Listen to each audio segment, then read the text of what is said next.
Hola, ¿cómo están? Soy Iván Carrillo. Bienvenidos al noticiero científico y cultural iberoamericano NSC, el espacio informativo de la Asociación de Televisiones Educativas y Culturales Iberoamericanas, ATEI. El uso de combustibles amigables con el medio ambiente es una necesidad urgente. Entre ellos destaca el bioetanol, un alcohol producido a partir de cultivos agrícolas como el maíz, el trigo o la caña de azúcar.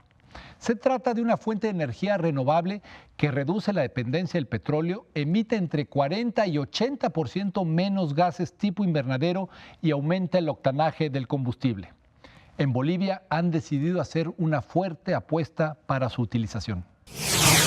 La producción masiva de bioetanol está a punto de comenzar en Bolivia con el objetivo de sustituir la importación de aditivos para gasolina o diésel utilizados para mejorar el rendimiento de ambos combustibles. El proyecto está en gran medida relacionado con el ingenio azucarero de Guavirá de administración privada, situado en la ciudad de Montero, colindante con Santa Cruz, la urbe más grande y poblada de Bolivia, y al que podrían sumarse otras plantas del país. En declaraciones a los medios durante una visita realizada por el Instituto Boliviano de Comercio Exterior, el presidente del directorio del ingenio azucarero Guavirá, Mariano Aguilera, destacó que con la producción del bioetanol no se importarán otros aditivos para combustibles. Aguilera resaltó el resultado óptimo que han dado los primeros 10.000 litros del bioetanol fabricados en el ingenio de Guavirá que se entregaron a la empresa estatal Yacimientos Petrolíferos Fiscales Bolivianos. Según el directivo, esta cantidad de combustible se puso a prueba en vehículos de distinta data que recorrieron regiones tropicales y de altitud con buenos resultados. Aguilera señaló que han hecho grandes inversiones y que únicamente se aguarda una ley nacional que regule las características de la producción y venta del bioetanol. En mayo de este año, el gobierno boliviano y los productores de caña de Santa Cruz acordaron trabajar en la producción de este combustible que implica, entre otras cosas, la extensión de los cultivos de caña.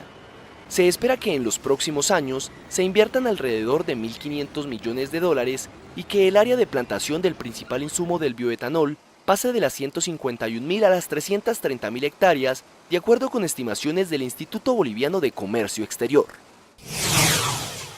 Cada día es más importante el papel de los zoológicos y acuarios en la conservación de la biodiversidad. En estos recintos, además de la exhibición de especies, se realizan tareas de investigación científica, programas de crías en cautividad para repoblaciones o mantenimiento de especies silvestres. En este sentido, el Zoológico de Guadalajara, en México, es un ejemplo a seguir. Veamos. Con poco más de 30 años en activo, el Zoológico Guadalajara, ubicado en el estado de Jalisco al occidente de México, se proyecta como uno de los parques zoológicos más importantes en el país por ser uno de los pocos autosustentables. Su variada colección faunística y su ubicación en una de las zonas naturales protegidas más representativas en el estado, como lo es la Barranca de Huentitán, lo convierte así en uno de los referentes turísticos para visitantes locales, nacionales y extranjeros. Este parque tiene a su custodia 280 hectáreas de esta reserva natural, donde es responsable de la conservación y preservación de la flora y fauna nativa perteneciente al bioma del bosque tropical caducifolio.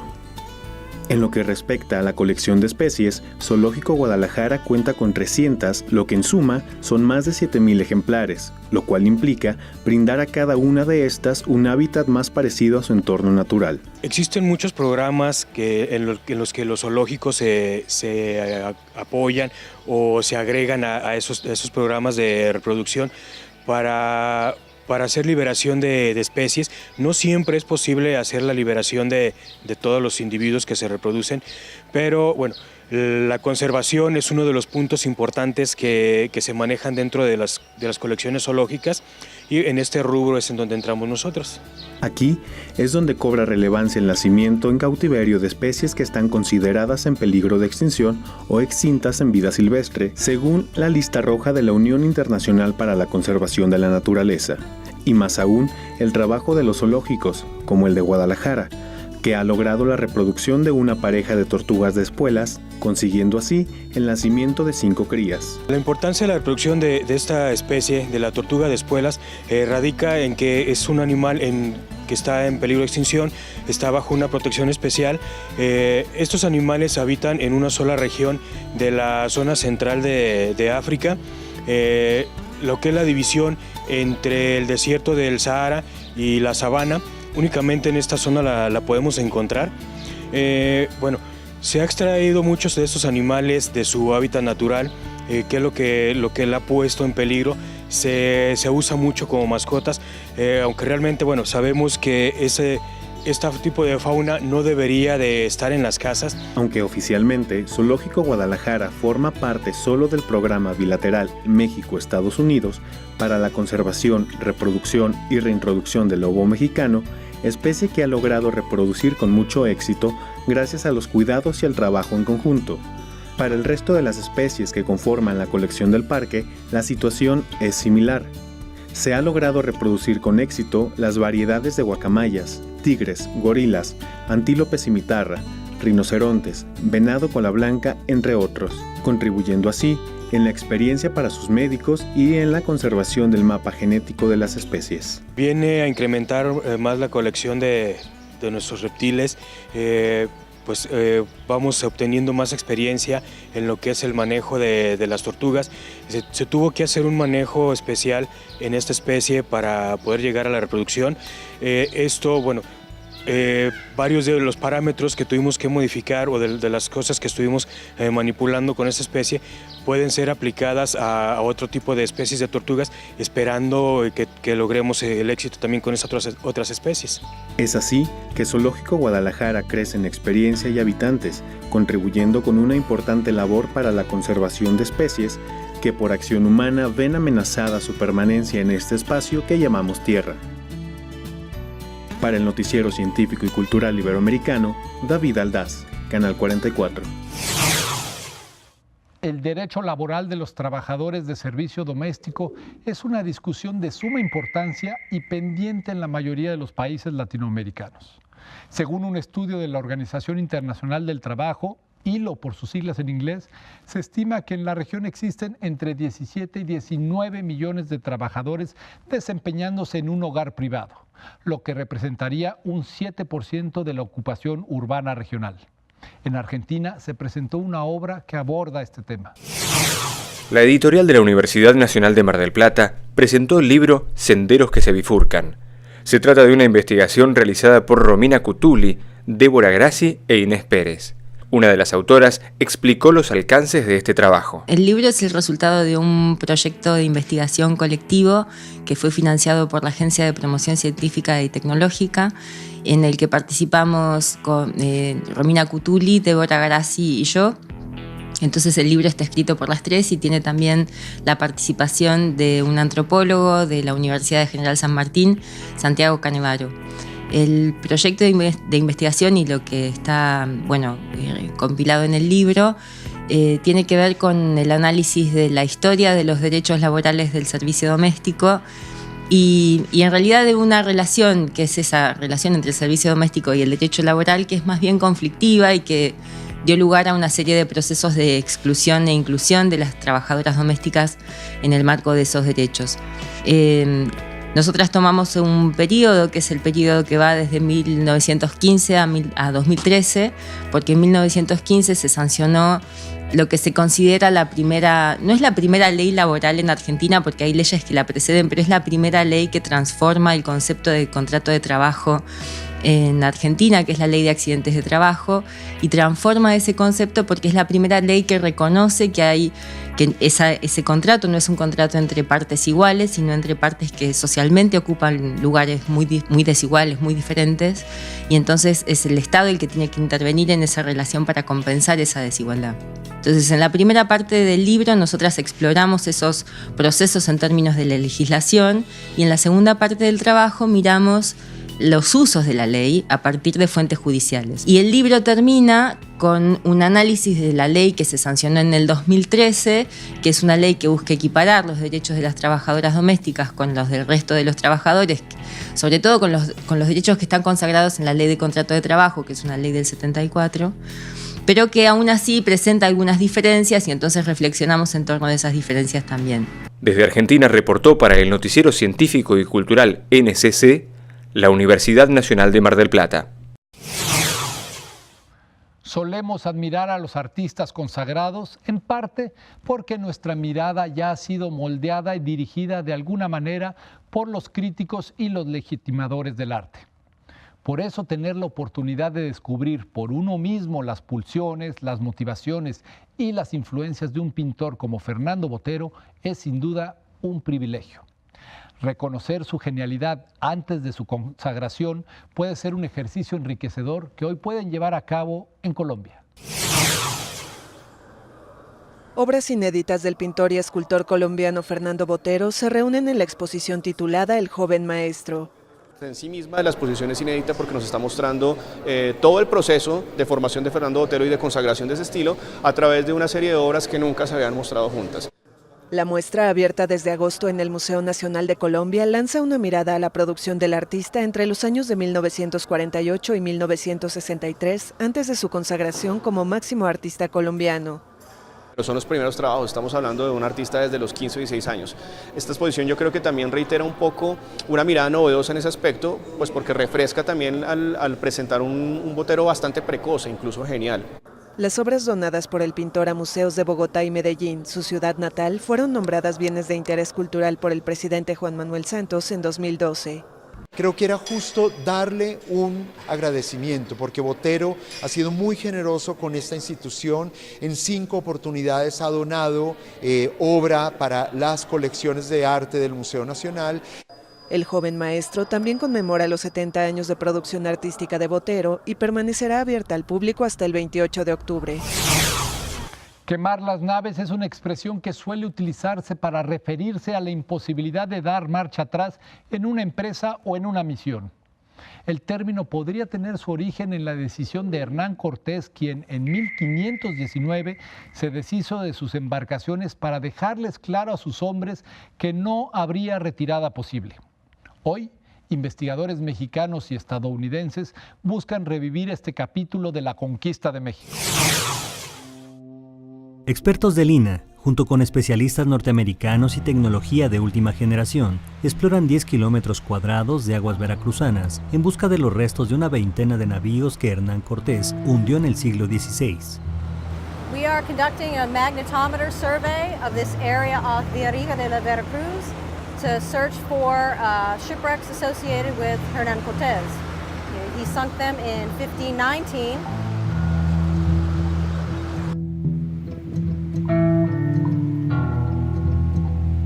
Pues nos encontramos ahorita en la zona arqueológica de Quiahuistlán y desde aquí hay una visual particularmente interesante de lo que es la Villarrica.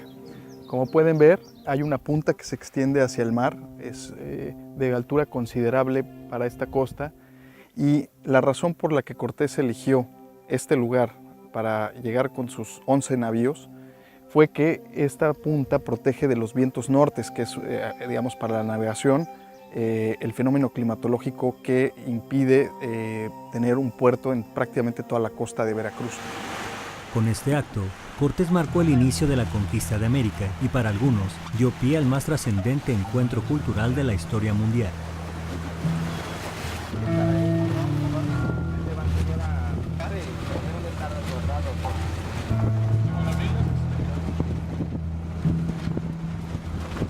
What we're looking for are very small magnetic anomalies remaining from those shipwrecks, such as iron fasteners, nails, and other iron materials that we can detect with the magnetometer.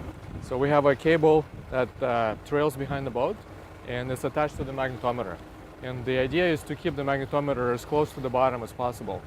So if we see anything on the magnetic field chart that looks unusual, then we mark it as a potential anomaly. And then we refine these targets later on and then give the list to the divers so that they can go and visually check them out. This is a project that Very personal we've been passionate about for many, many years. INAH support and National Geographic support with the grant. From the University of Miami, we have volunteers from Marine Magnetics. I've got volunteers coming from the United States who work for the United States just to come and help and participate and bring this story to life.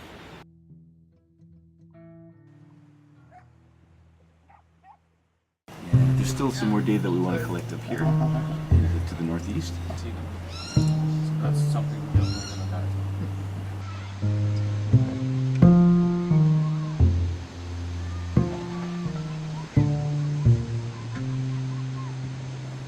El plan, 2 círculos de búsqueda y expandimos después de la primera. Entonces yo voy a marcar donde empezamos y de ahí, una vez que terminamos la primera.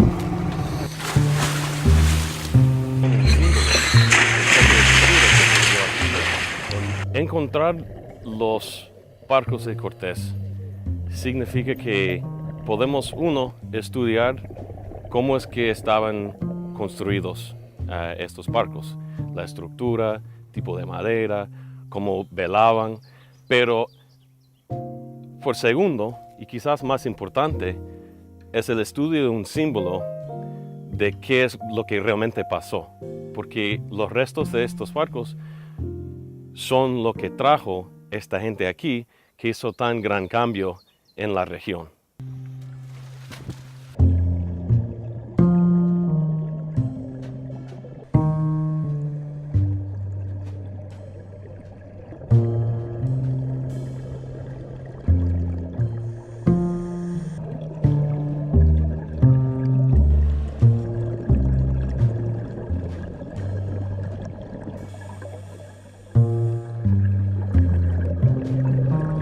We are in the midst of doing some really important work to tell a better story about what occurred prior to the conquest.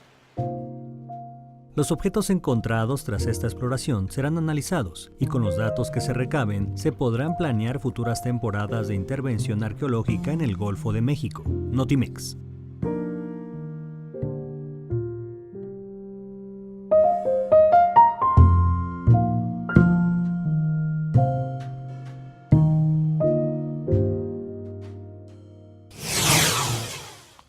La carta abierta de un escritor a la Junta Militar es el último escrito de una voz valiente como pocas, que precisamente por su decisión de no callar fue acribillada. En la epístola, Rodolfo Walsh increpaba a los militares argentinos así: lo que ustedes llaman aciertos son errores, lo que reconocen como errores son crímenes y lo que omiten son calamidades. Hoy se rinde homenaje a este intelectual, periodista y literato. Rodolfo Walsh representa un modelo de intelectual comprometido con su tiempo. Su oficio de escritor y militante le costaron la vida. Luego de difundir su carta abierta de un escritor a la Junta Militar, fue desaparecido por la dictadura argentina en 1977. La Biblioteca Central de la Universidad Nacional de Mar del Plata inauguró una muestra en homenaje a su memoria y legado. La muestra Rodolfo Walsh, Los Oficios de la Palabra, se generó el año pasado por una efemérides muy importante, en realidad 3 efemérides, que eran los 90 años del nacimiento de Rodolfo Walsh, los 60 años de la publicación de Operación Masacre y los 40 años de su muerte y desaparición. La idea fue, por un lado, armar un eje importante en relación con Operación Masacre, lo que significó como periodismo de investigación y todo lo que estuvo relacionado con la génesis de Operación Masacre antes de convertirse en libro, que son las 9 notas que Rodolfo Walsh publicó en el diario, en la revista Mayoría. Luego recuperamos las 4 ediciones originales, porque Walsh lo que hizo en cada una de estas ediciones fue reescribir la investigación, agregando cosas, sacando otras. Entonces no hablamos de una primera edición, sino de 4 ediciones originales. Y luego lo que tenemos también para mostrar en relación con Operación Masacre son las pruebas de galera corregidas de puño y letra por el propio Walsh. El resto de la muestra son los oficios de la palabra que Walsh ejerció con gran excelencia, como fueron el de traductor, el de antólogo, el de escritor de ficciones, eminentemente, y el de periodista, y también el de dramaturgo. Por un lado, yo retomo unas palabras de él que él escribe en una suerte de diario que llevaba y que aparece en el libro Ese hombre y otros papeles personales, que dice: yo no me quiero convertir en el santón de la izquierda, ¿no? Como que no se lo tome como un modelo de bronce. Y por otro lado, me parece que lo más rescatable es la pasión por la verdad, la necesidad de ser absolutamente riguroso con el manejo de la información, con los datos y con las pruebas. Walsh fue pionero en el periodismo de investigación y en lo que se conoció más tarde como el género de la no ficción. Fundó Prensa Latina, que era un órgano de prensa internacional a partir de la Revolución Cubana, y eso tuvo una gran influencia sobre toda América Latina, así que él dejó una impronta muy importante en relación con el periodismo. Desde Argentina reportó para el noticiero científico y cultural NCC, la Universidad Nacional de Mar del Plata. ¿Qué le parece si antes de despedirnos hacemos un viaje en el tiempo? Los invito a conocer la fortificación palaciega de La Alcazaba, un tesoro histórico y arquitectónico de Andalucía. Disfruten el recorrido en nuestra siguiente cápsula. La Alcazaba, uno de los monumentos emblemáticos de Málaga, ubicado en pleno centro histórico de la ciudad, conjuga historia y belleza en un mismo recinto y permite al visitante en una oportunidad única apreciar la unión de las culturas romana, árabe y renacentista. Según el arquitecto restaurador Leopoldo Torres Balbas, la Alcazaba de Málaga es el prototipo de la arquitectura militar del periodo taifa del siglo XI, con su doble recinto amurallado y gran cantidad de fortificaciones, siendo su único paralelo el castillo de Krak de los Caballeros, fortaleza levantada en Siria por los cruzados entre los siglos XII y XIII. Fue construida entre 1057 y 1063, según los historiadores musulmanes, a instancias del rey de Taifas berber de Granada, Badis, y en su construcción se emplearon materiales de acarreo y se reutilizaron piezas del anexo teatro romano, como columnas y capiteles. La Alcazaba conjuga las necesidades de defensa y la belleza de un palacio árabe, organizado a base de patios rectangulares en tono con sus jardines y estanques. Sus estancias dentro de la tradición de la arquitectura granadina buscan en los interiores la alternancia de luces y sombras para conseguir sus juegos que también dominan los alarifes árabes. Su componente militar la hace una de las obras más importantes musulmanas conservada en España. Este palacio fortaleza, cuyo nombre en árabe significa ciudadela, es el monumento más visitado en Málaga, pero solo enseña la mitad de sus tesoros, pues aún guarda entre muros zonas e historias por descubrir. Con información e imágenes de Adela McSweeney, corresponsal en España, Notimex. Gracias por acompañarnos en el noticiero científico y cultural iberoamericano NCC. Agradecemos a los socios de ATEI que a través de sus plataformas hacen posible este noticiero, al igual que a las agencias informativas AFP, EFE, Notimex, Xinhua y al servicio informativo Deutsche Welle. Soy Iván Carrillo, los invito a visitar nuestra página web www.noticiasnsc.com y a utilizar nuestra aplicación. La próxima semana, más información científica y cultural.